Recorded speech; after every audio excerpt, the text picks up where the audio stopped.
I won't re-say all that I already said, but just know that what Frank said earlier, you got to talk to one of us. So schedule a one-on-one.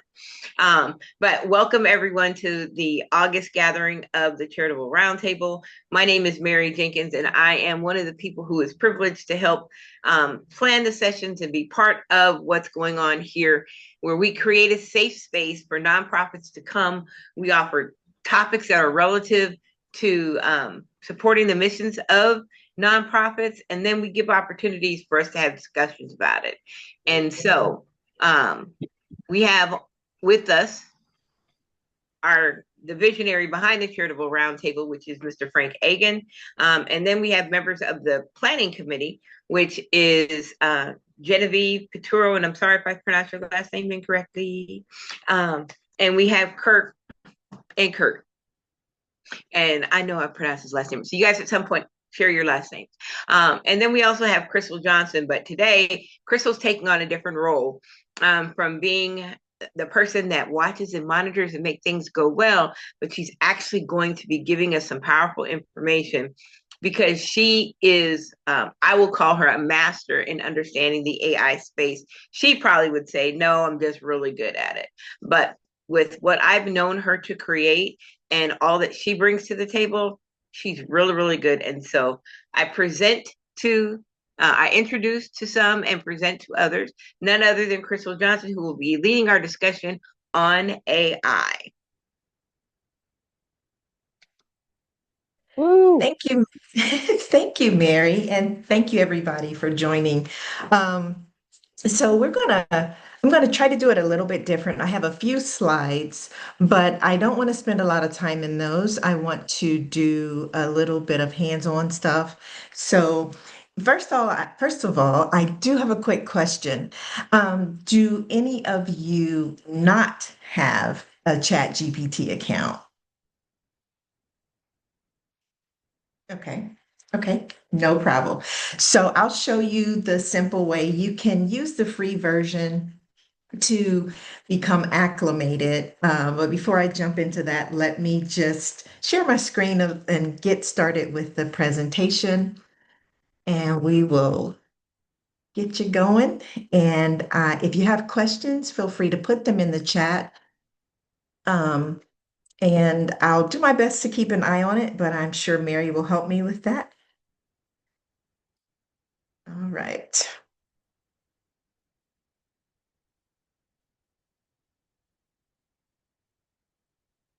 Is everyone seeing my screen?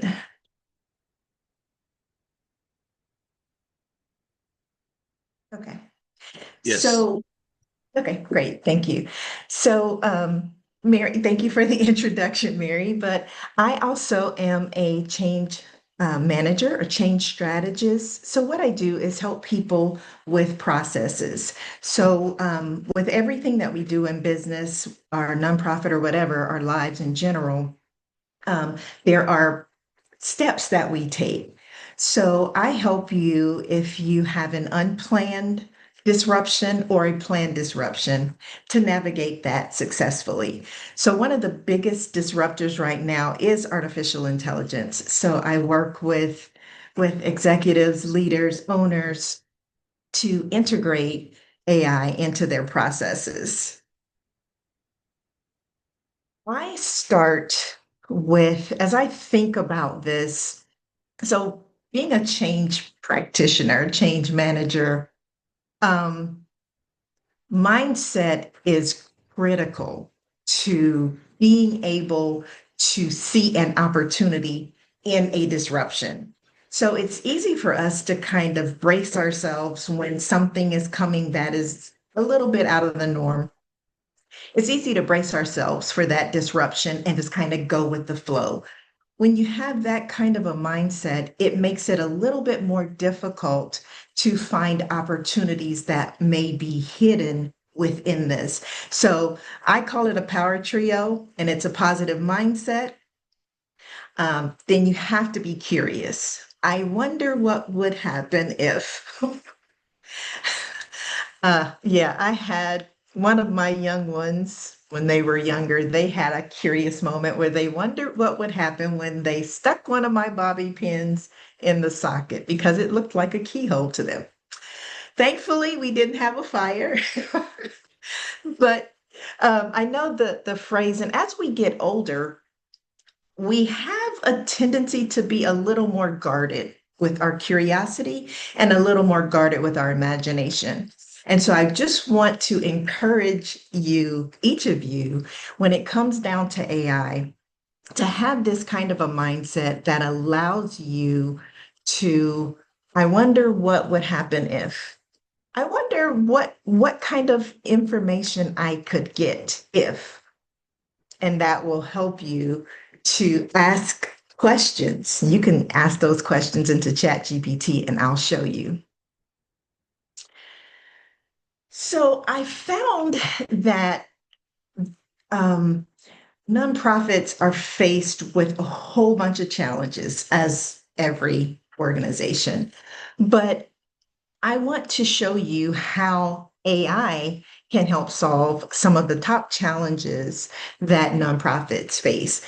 And I find also that um, asking the right questions makes it more beneficial for you as you are working through this process. So I teach prompt engineering. That's a whole different topic.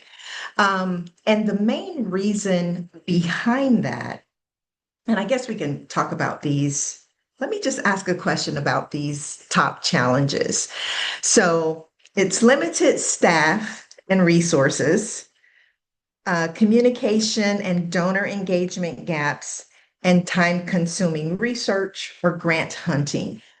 Can everybody relate to any or all of these things as being some of the top challenges that you may be facing right now in your organization? And you can come off mute and chime All in. of them. Yes. Yes. Okay. So, of the ones that are mentioned here, are there any that stand out the most to you? And I can speak directly to those in my illustrations.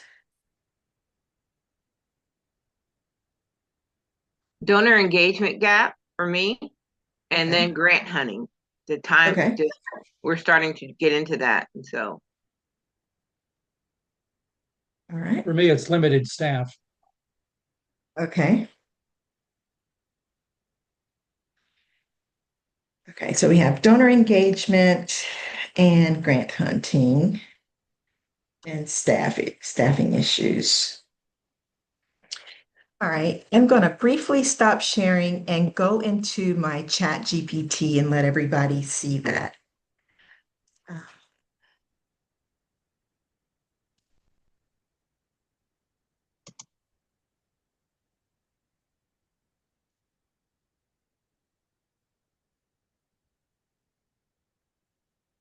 So I have the paid version for ChatGPT. So mine may look a little bit different than yours. If you have ChatGPT, a ChatGPT account, I encourage you to open it up and you can follow along with what I do.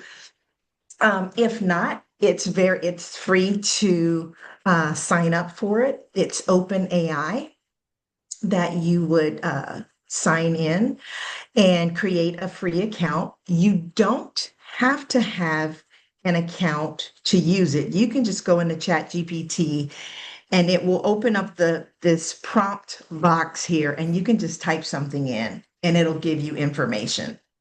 However, if you have an account, it does help with the memory and the conversations that you have so that you can refer to them again. So that's the biggest difference between just using it without creating an account or having an account. If you have a paid account, it does offer you a few more features and benefits. So ChatGPT, when you hear AI, ChatGPT is synonymous with it. Most people have heard of it or are using it. Um, what I like about the paid version are all the different features, and I'll go through some of the basics so people can kind of see how to navigate it generally. And then I'll do some examples. So this is like your home screen. And um, here at the top is where you would start. So I'll open my sidebar. This is what you will see. This is for starting a new chat. This is to search in any of your saved chats. And then your library is all of the images that you have created in ChatGPT. Codex is a way for you to do some coding through ChatGPT. Sora is a text to video option that is offered in ChatGPT. So you can type in a simple prompt. I have a couple that I played around with. I just put in a prompt and it gave me an image, and then you can turn that image into a short video. Along with that, under the Explore section are images that others have generated.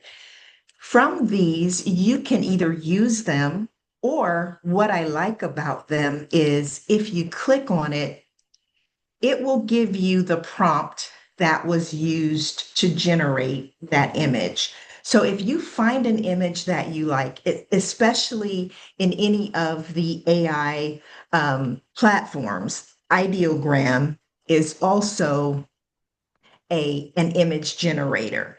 If you find an image that you like, by clicking on it, you can find the prompt that was used to generate that image, and you can you can use it for generating your own images. So if you wanted to switch it up where you had the hands on either side of this brain image, that's an option that you can do, but you have the full prompt that was used to come up with a picture that nice. Okay, go ahead, Mary. So, and just for clarification. Okay. Uh-oh. Did she freeze for everybody or just me? Oh, Okay, try it again, Mary. You're okay. back. Okay. So when you say when you click on the picture and the prompt comes up and all those words come up, so Uh-huh. that's all that has to be said in order to get that? Yes, this is what was said to get this picture. And so that is the case for any of these pictures that you see, any of these images that you see. So we can go to this one here. This.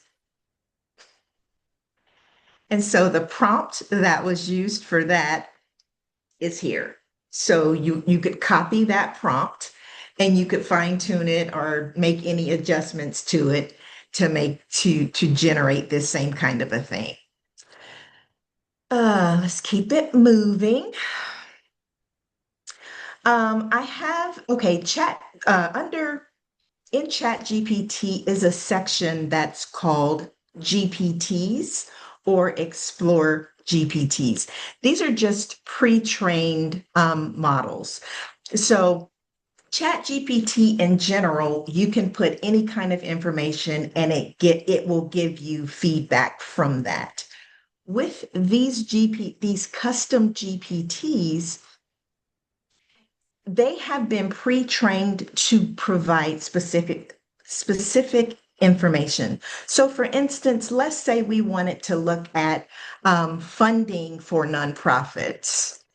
You could type in funding for nonprofits and see what comes up for that. So there's a Grant Finder GPT, Grant Genie. There's a whole list that comes up, and the people have made these GPTs and they've programmed the backside. So it'll tell you certain questions to ask. It will prompt you with certain questions, and you answer those questions, and it will give you the information versus you asking, just going into Chat GPT and asking questions. If you go into a pre-trained GPT, it prompts you for the information that it wants you to put in, and it gives you an output. So let's say, for instance, I wanted to pick on this Grant Genie, and they are listed in the order of use or popularity. So this one here, if I click on it, there are 30 conversations, and it tells you who made it. He has a LinkedIn profile if you wanted to check him out and see, get more information. And it says it helps in writing and finding grant proposals for nonprofits and educators. And it gives you some conversation starters.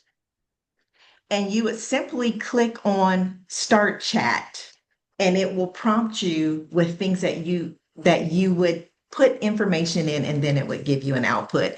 So this is the GPTs, the pre-trained GPTs, is a simple way for you to engage with Chat GPT, and you may not know what questions to ask. There is a project section. I have different, I won't go into the details of this, but a project is simply, simple way to put it is just like a folder if you're working on a specific thing. So I do, in some of my client work, I have specific things that I work with my clients in the project. And so within these projects, I have different personas that are set up that I engage with. And that's a whole different session for another time, how you can build these personas. And then just down the side would be any chats that you've had.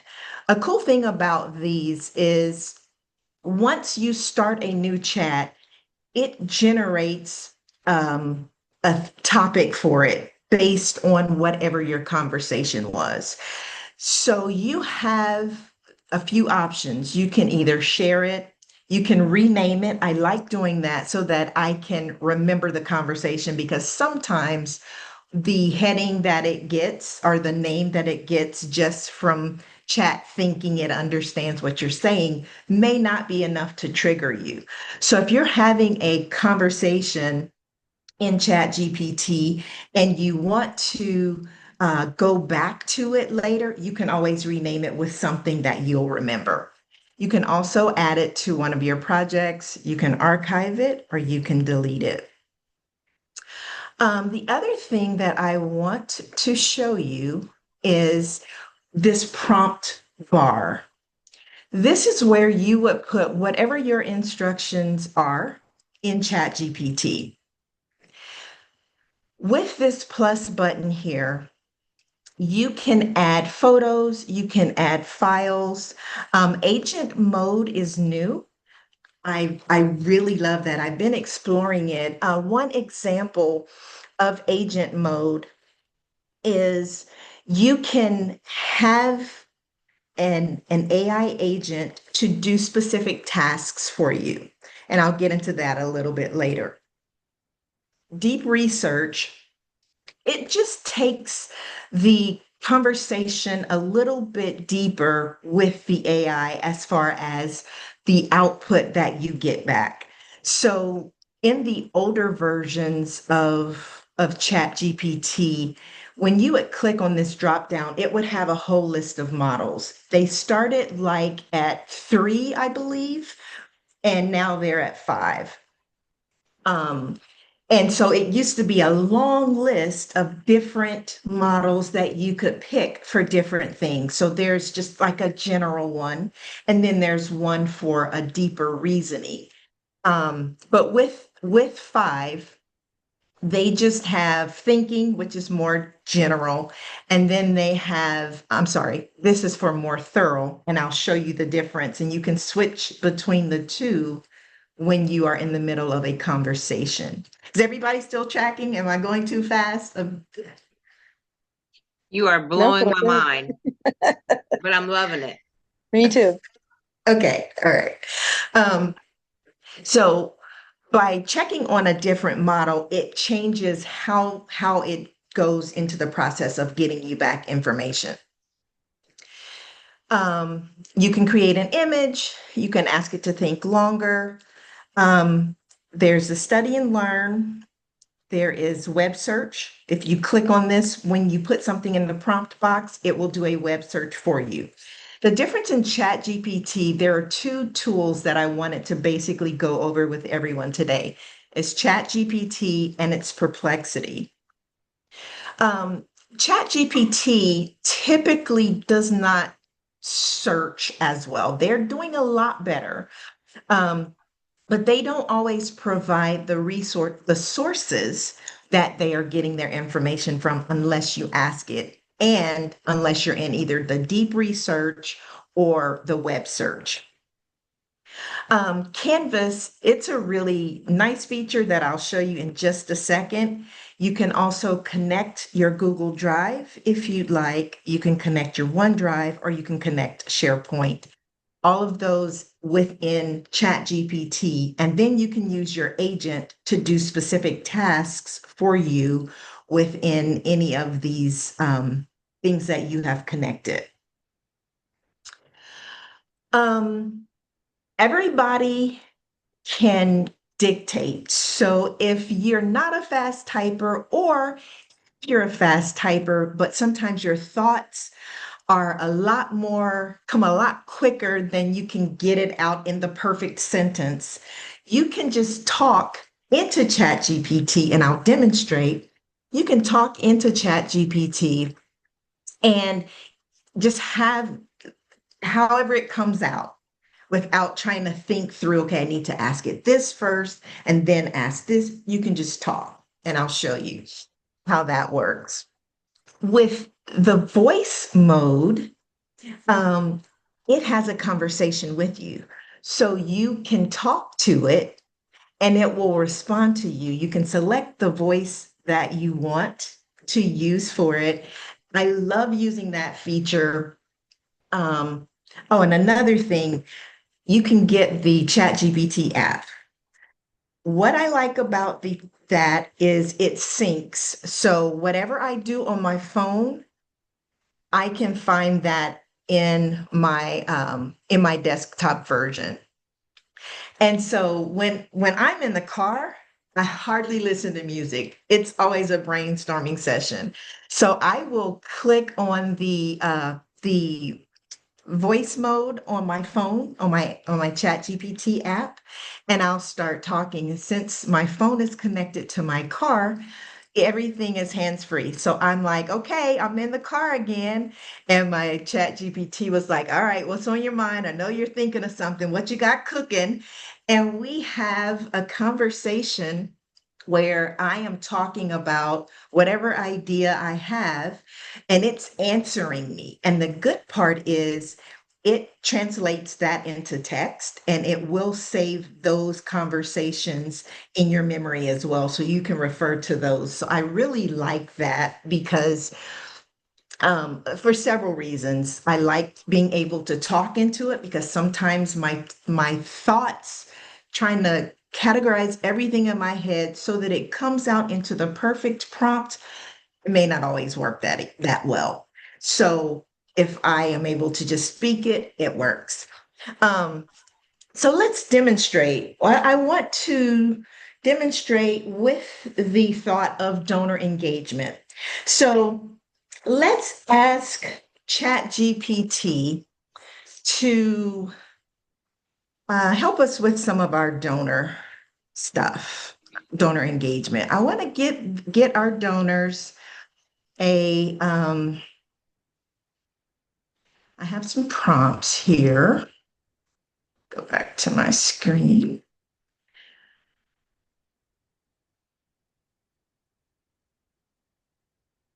I want to.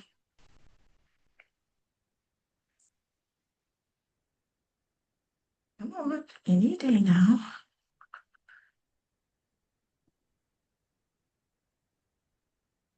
Okay, here we go. And I'm happy to share any of these prompts with you at the end if you are interested. So let's just say we want to ask, Write an upbeat. Okay. Crystal. Yes. So help me understand because Okay. I missed something. So you went Okay. into Chat GPT and you typed in donor search, and then those items came up with the. No, those are some prompts that I had for this demonstration. Oh, whew, okay. I was gonna say Chat GPT is just on a whole. It thinks before I think. Yeah, Okay, those are just some prompts that I have. okay, I'm with you now. Okay. All right. So let's ask, and I am going to dictate, so I'll have my hands up here so you can see what's happening. Hey, Joe, I want you to help me with some a donor engagement email.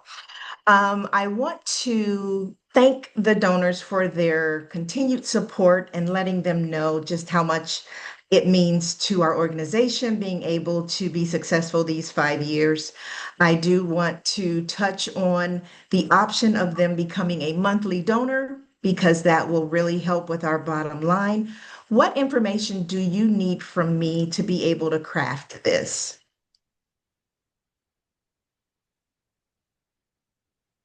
And so what it is doing is putting the words that I say into text. I have the option to look at it if there's anything wrong or if I want to add something else to it, I can simply type it in. Um, we can say start by asking one question at a time. And what I like about that is when you put something in the chat GPT, it'll start spitting out a lot of information and you can easily become overwhelmed. So when I have it to ask one question at a time, it will do that. And then I can engage with each question and we won't move on into the next one until until I say, okay, now I'm ready for the next one. If not, it'll come back with like, let's just try it. I'm going to take this one question at a time out, and I want you to see how many things this comes back with. So in a few seconds, here we go. It's telling me, wow, let's do it. I can help you with this. Here's what I need from you. Let me get your organization name, your mission statement, your impact highlights, your tone preference, your monthly donor pitch, your call to action link, and your signature details. So with all of these things at once, it could be too much. So I can answer it one at a time and I can tell it, let me engage with you one thing at a time before we move to the next. A benefit of having a ChatGPT account and personalizing it is it can know your organization. You can put your organization details in the backside of ChatGPT, which will allow it to automatically have access to your mission statement, to understand the people that you serve, why you serve it, the programs that you offer. It can have all of that information. So when you ask for it to generate this email, it will put it together without having to ask this. So for my business, I don't have a nonprofit, but for my business, when I ask it any questions, hey, can you help me with my strategy? It knows what kind of business I have because I've trained the backside of it, and it will ask me specific questions and we can quickly build a strategy. So, Crystal? Oh, yes. continue. I want to just add something if I could when you're finished. Finish. Okay, so it is helpful, and that is a service that I do offer. I show you how to train the backside so that it makes it simpler for ChatGPT to customize in your tone, your voice, your style as you are interacting with it and your clients. You can go ahead, Genevieve. That's what I was gonna touch on.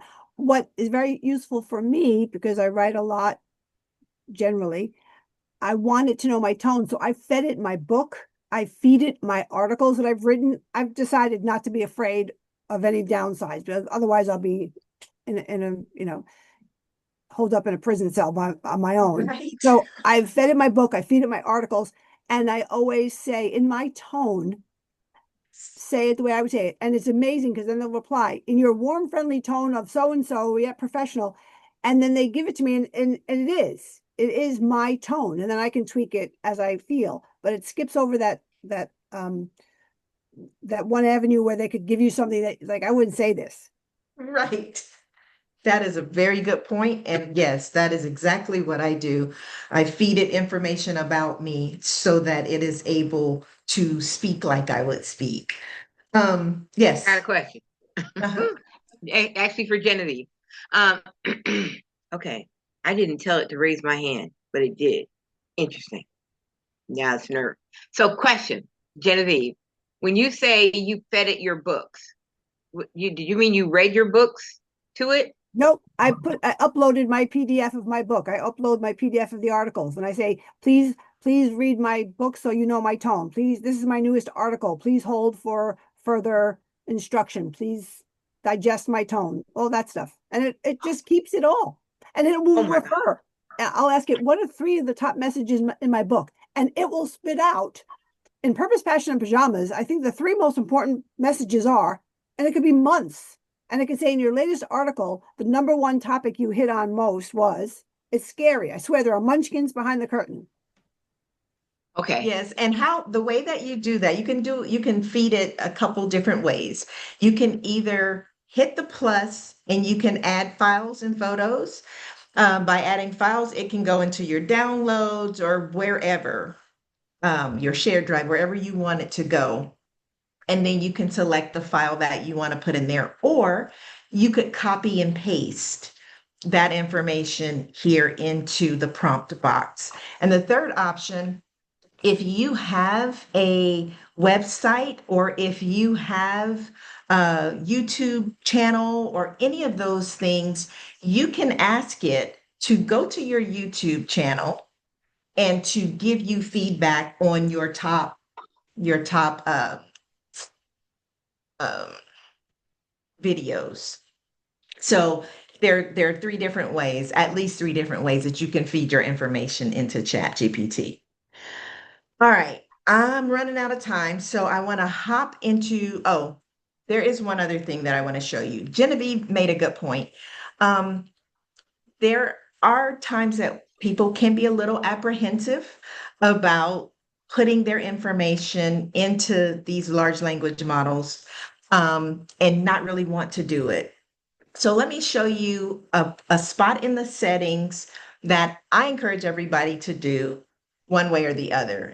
But it's up to you. I don't mind, but some people do. So I'll show you how to get to that. So at the bottom, you go to your initials. It will either have your initials or your picture. You click on that and then you go to settings and you go to, I think it is, yeah, data controls. The first option says improve the model for everyone. That is automatically on. Anytime you set up a ChatGPT account, it automatically defaults to on. You can go over here and toggle it off. I have it on usually. I don't know why I turned it off. I was messing with something. That's one of the things. And then for security, I also encourage you to turn on multi-factor authentication. That way, if your account is hacked for whatever reason, there is that extra layer of security to keep your stuff safe. So that's something that I like to show you. All right, I'm going to quickly show you. I'm out of time. I'm going to quickly show you Perplexity. The reason that I like using Perplexity, and I need to get some extra light, it's a little bit dark on me. The reason I like Perplexity is it is great for research. I love it for research. And I challenge you, anything that you would Google, run it through Perplexity instead. I believe you will be blown away by the output that you get from that. There we go. So like everything, it has a free version. I invested in the paid version for this, and a plus for nonprofits, you can get so it has the pro version, it's $20 a month, and it has the enterprise version, and it's 40. The enterprise version offers extra security, but for nonprofits, you can get it for half price. So nonprofits can get the enterprise version for $20 a seat. I really like Perplexity because it does offer, it provides the sources that it goes to when it is pulling up the information for you. So I'll do a quick demo in Perplexity. And then I have one other slide, and then I will be just about ready to wrap it up and take some questions. Okay. So let's get into Perplexity.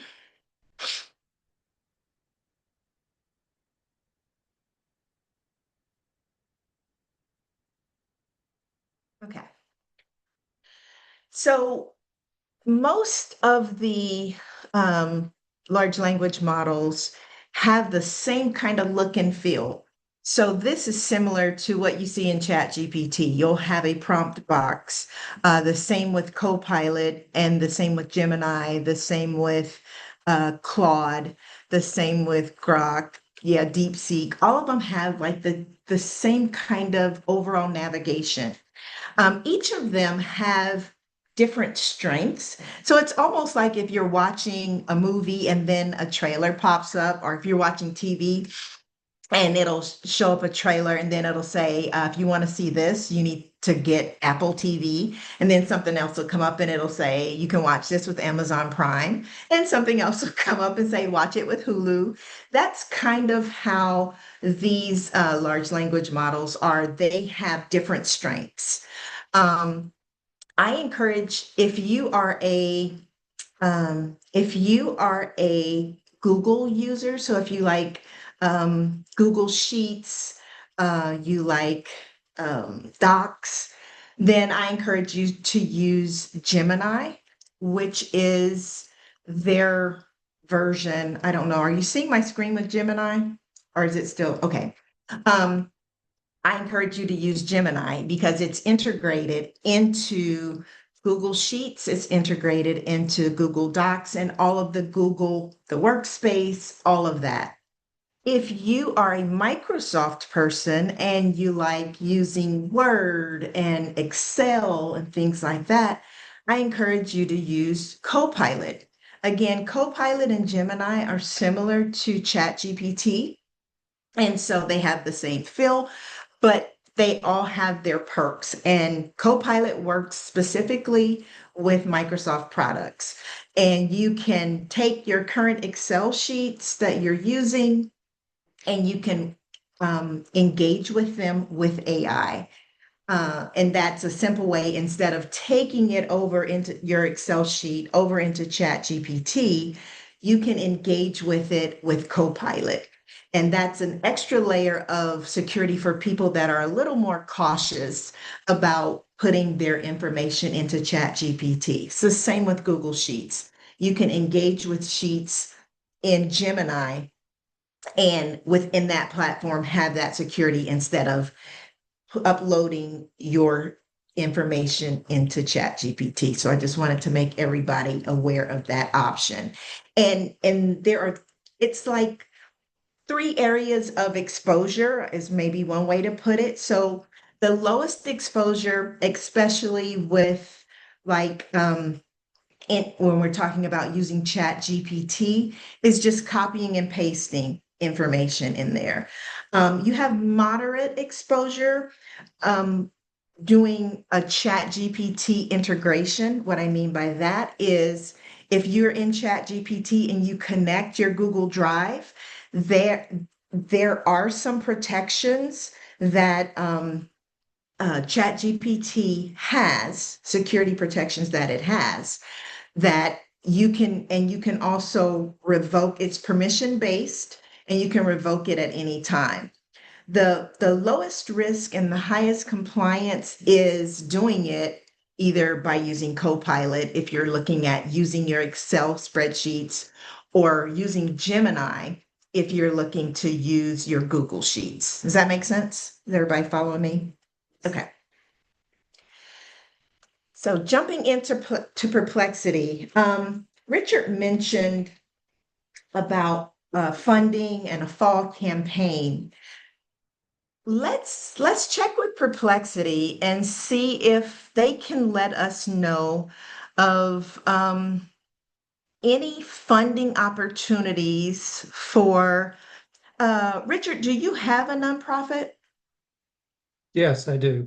Okay, what kind of services do you provide? Resources for people who are interested in the relationship between science and religion or spirituality. Okay. So podcast, blog, programs, resources online, online meaning my website. Okay.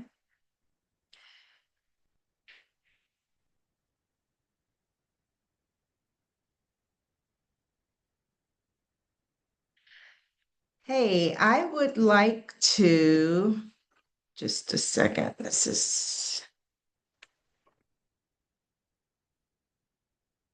I'm going to speak again instead of typing it. Hey, I would like for you to let me know of any funding opportunities for my nonprofit. I offer resources for people that are interested in science and religion, and I am needing some funding to better provide, let's see, better provide resources for them. I want to offer some bonuses as far as access to meeting with some of the top leaders in our industry. I want to have a gala.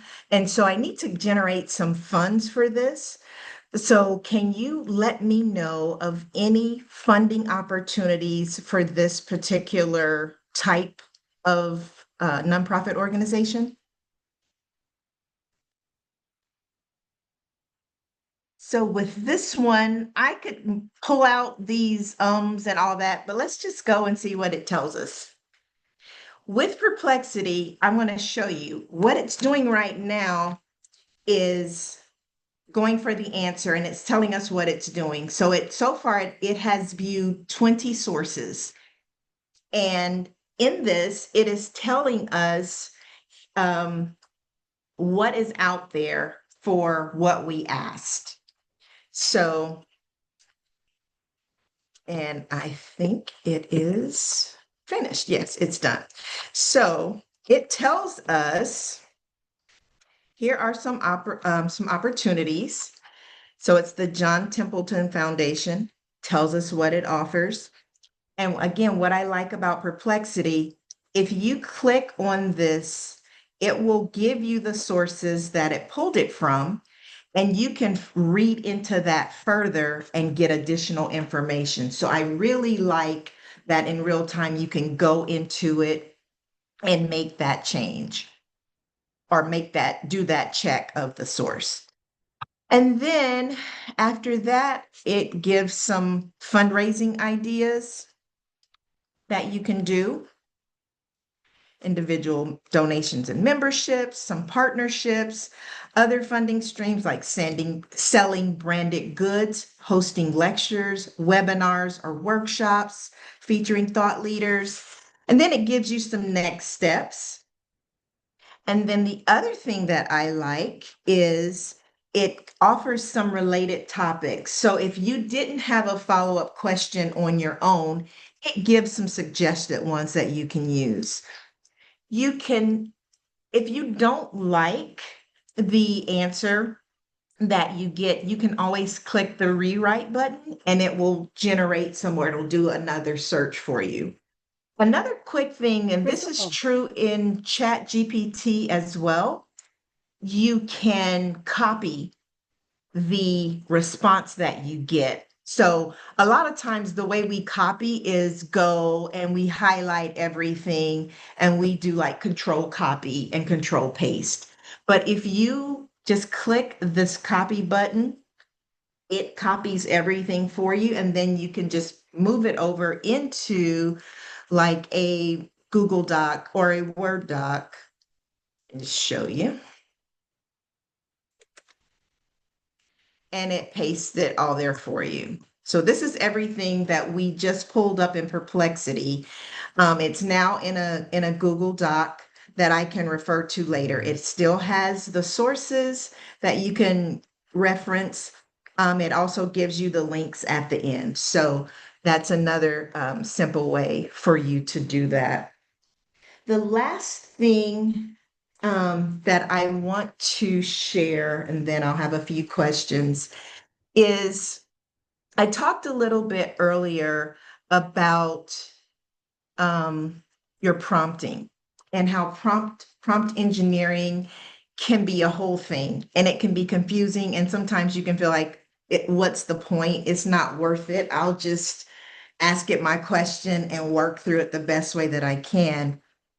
The difference in a good prompt is the more specific and detailed that you are, the better your outcome is going to be. You can get to a good output without being specific. It will take you a little bit longer. You'll have to keep asking questions. You'll have to keep revising it. So one of the frameworks, and there are so many different ones out there, one of the frameworks that I found that works really, really well for nonprofits is called Impact. And I believe I made a slide, yeah, that just shows what each of those mean.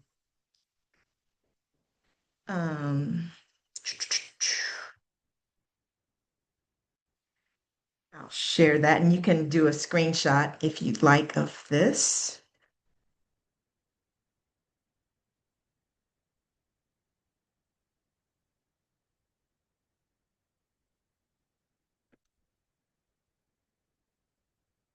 Okay, prompt like a pro.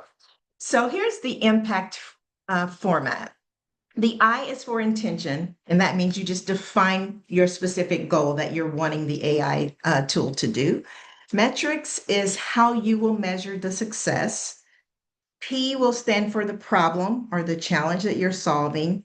A, who the content is for, or your audience. C is for your context, so you provide any kind of relevant background information. And T represents your tone or your tool. How do you want it to come back to you? So what I have done, and I will share this with whoever is interested, I try to not just push stuff off on people just because I have it. But if you're interested, I'm happy to give it to you. I'm going to show you a tool that I created just for you guys to be able, or anyone that's in this space, to be able to use the impact framework to get a really good prompt before you start trying to get information out of chat.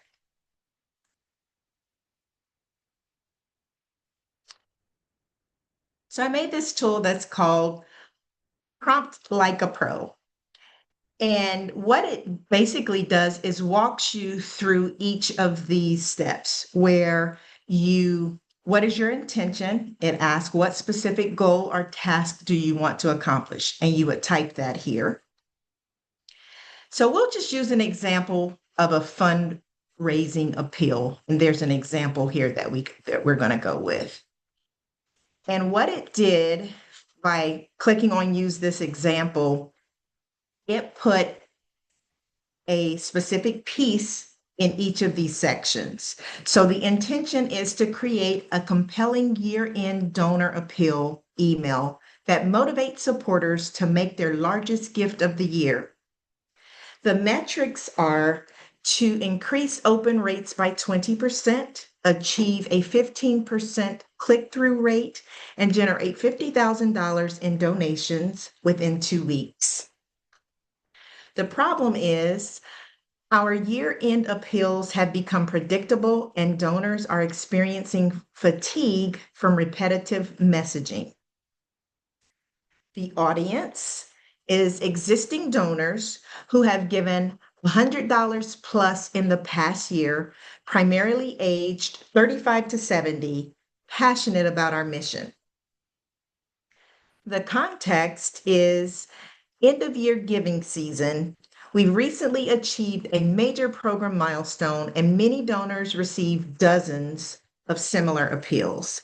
And finally, the tone and tools is warm, grateful, and inspiring tone with specific impact stories using ChatGPT for personalized messaging. So once you get to the end of these 6 steps, you would just click generate prompt. And that click, your prompt is ready. And you can either copy it and put it into whatever model you're using, whether it's Claude, Gemini, Copilot, or you can just do, let's try it in ChatGPT. So when I click that, it takes that prompt and populates the prompt box in ChatGPT. We'll hit the go button. And here we go.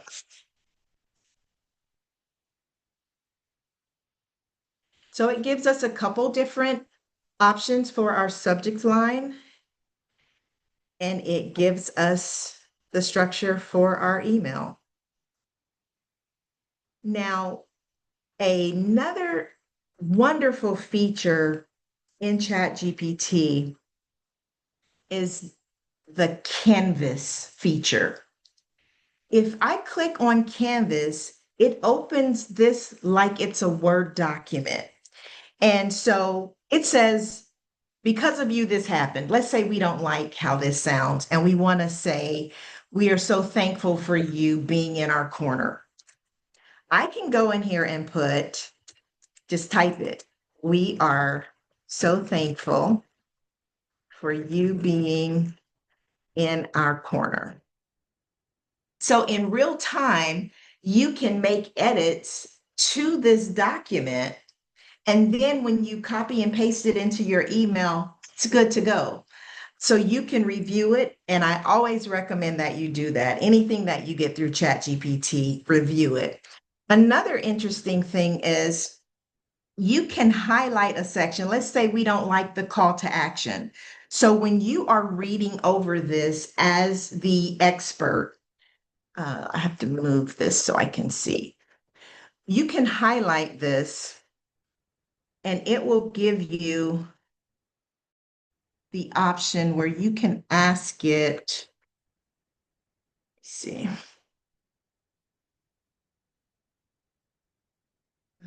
Am I out of uses?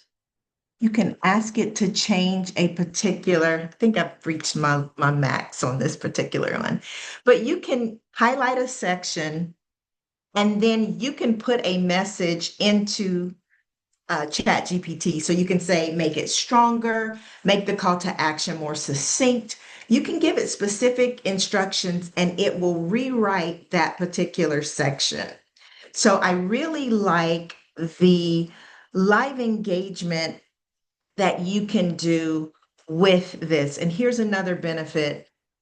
There have been times that I've gotten something out of ChatGPT and maybe there's just one part of it that I don't like. And so I will tell it, hey, I like it, but can you just change the last paragraph to say, we're indebted to you forever? I'm just making something up. What I've known ChatGPT to do is change other stuff that I didn't tell it to change. And that can be really frustrating if you have a good draft that you really want to use. So I encourage you to check out the Canvas feature because you can go into that draft and make your edits. And then you still have that option to do the copy button. Let me go over here. So once you're finished making your edits in the document, you just click this X.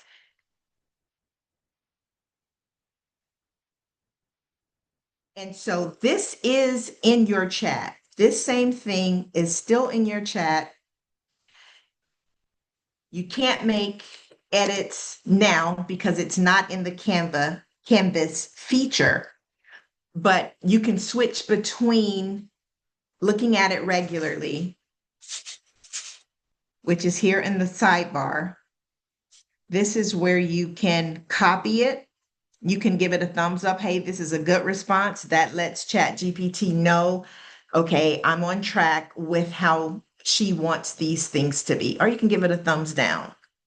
But all in all, I really like how you can engage with the document in real time and make those edits to it. And with that, I am going to open the floor for questions. You can ask me about things that I went over, or if there's any other specific questions. And then if we have a little extra time, I'd love to hear some of the ways that you all are using AI in what you're doing.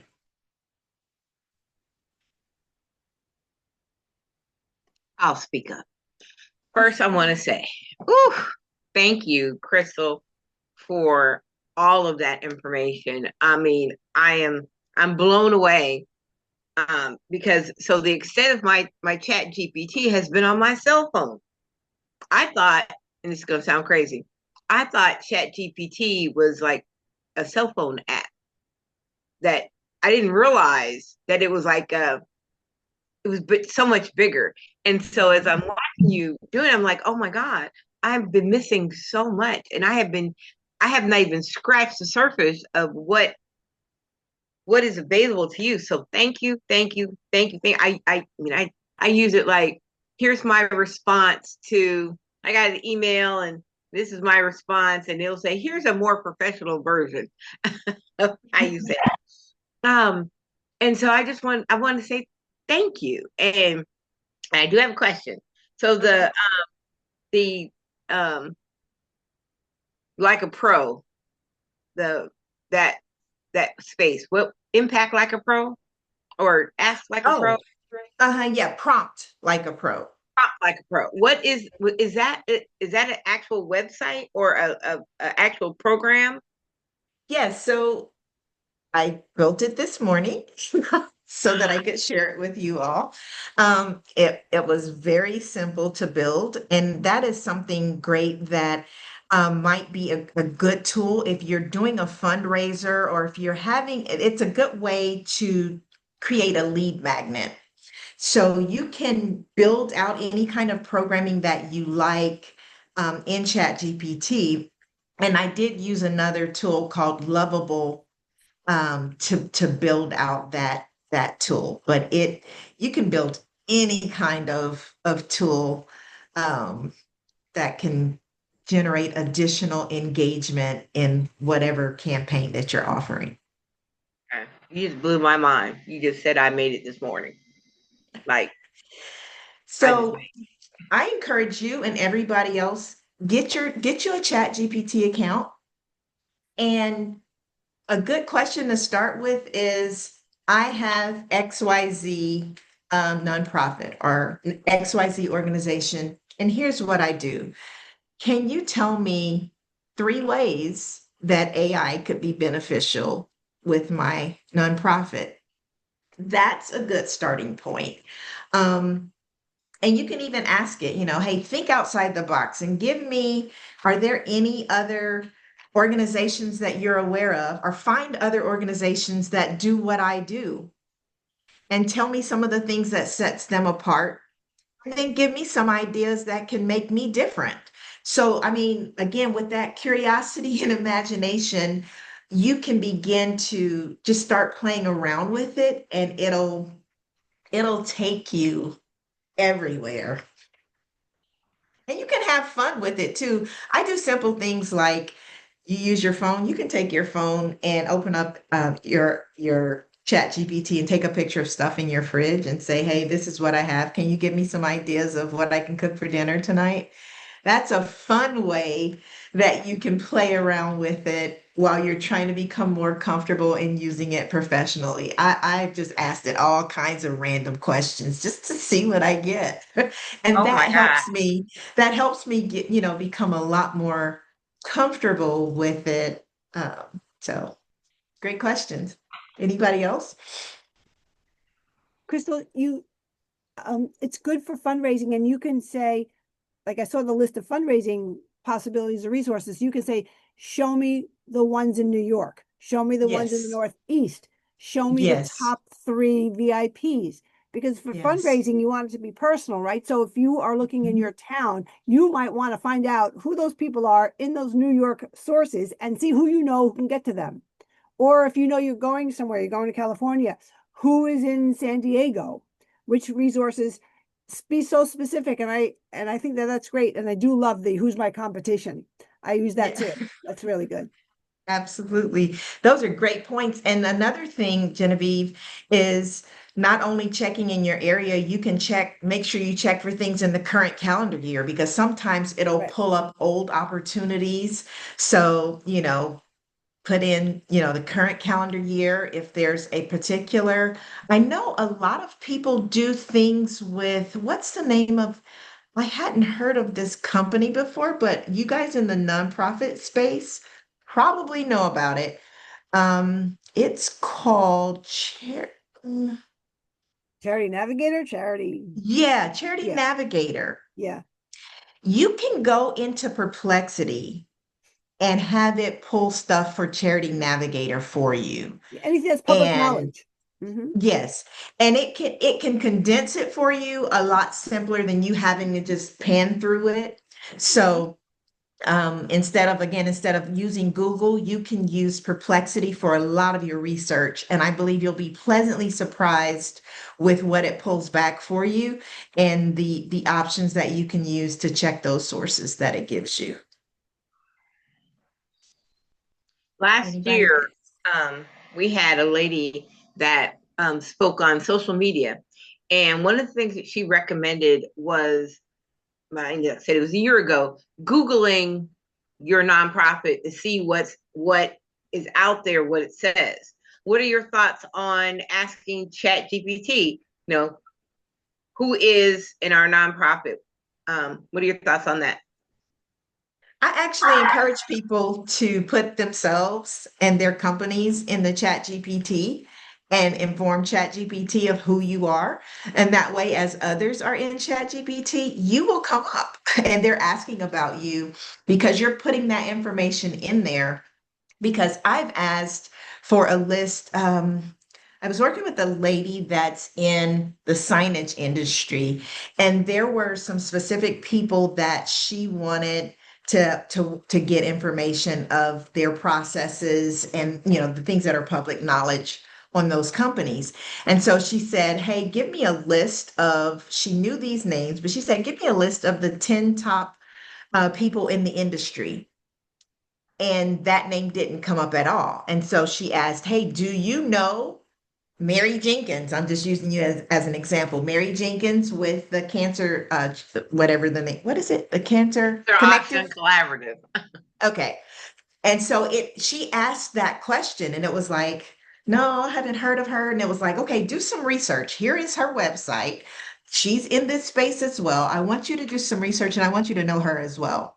So I encourage people to put that information, ask ChatGPT, hey, have you heard of my company?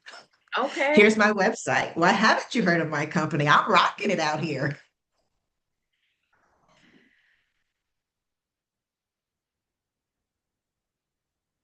I think we all now have an assignment um, to search ourselves and the work that we do and make sure it's right.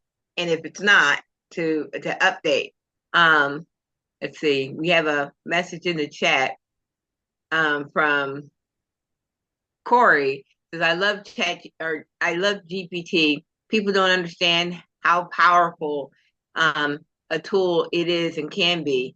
I'm using it as part of my research in the ethical use of LLMs in legal research. Mhm. That's awesome. Yeah, there was something that came out either yesterday or the day before that was talking about the impact of large language models in the legal space and how it's really disrupting it. So if you would pop your email, I'm happy to share that article with you. I just saw that yesterday. Let's see. SJ said, I'll add Magi Grok and Bennett. So many are out there. Yes, yes, you are right. Okay, thank you. All right, well, I mean, I could go on, but I do know that there's a lot of noise in this space, number one. Everybody is telling you, get this, get that, get the other. And it's very easy and very tempting to sign up for a bunch of stuff and start paying for a bunch of stuff. I encourage you to use the free versions and to start with something. If you use specific software in your nonprofit, now I think about 80% or more of all software has some kind of AI component. I would encourage you to start with that first so you don't have to purchase anything extra. See what kind of AI integrations are already a part of the software that you have. The next recommendation, again, if you're a big Google person, use Gemini. If you don't want to pay for have the paid version of ChatGPT, use Gemini and it will automatically interact with or you can get it to interact with all of your Google Docs and Google Sheets. If you're a Microsoft person, use Copilot. And when you open up Excel, you can see the AI, the Copilot symbol there. When you open up Word, you can see the Copilot symbol there, and you can start engaging with AI. You can start small, but with something that you already have. You don't have to spend extra money right now. And then if you find something that you really like, you can pay for it. It's worth it if it works for what you're doing and who you're serving. Wow. Do you believe that it's already 12:47? Where did the time go? We had thought that we would be able to kind of contain this topic, but there's so much information. And so I want to say first, Crystal, thank you so very much. You gave a wealth of information, and showing us the actual how-tos is really good as well.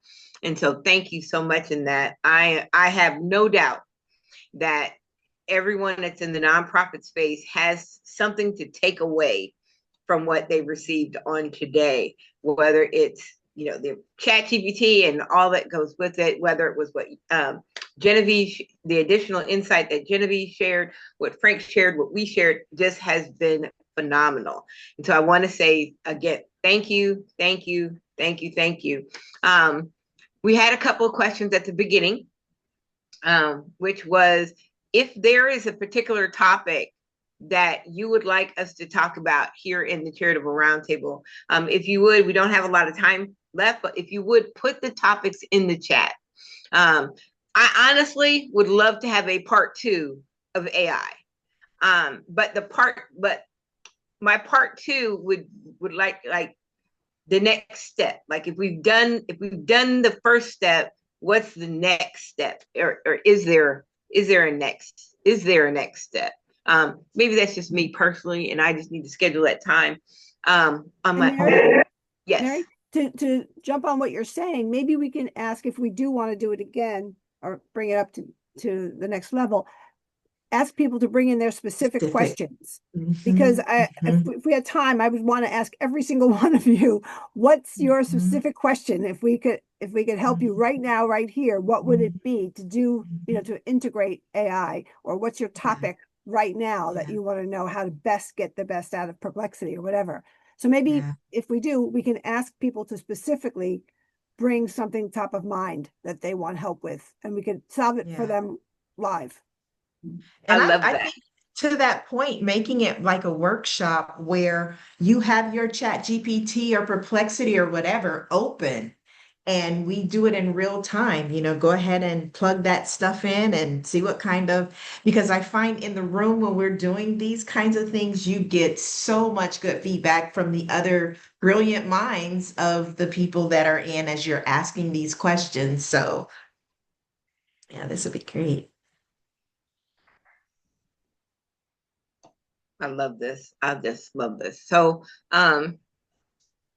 so a potential is a part two where, it's more from what you said, Genevieve, like a hands-on actual application, Interactive. interactive, And we can solve, yeah. experiential AI in it. Yeah. And help you with your challenges in live real time, whatever's top of mind. Okay. I like that.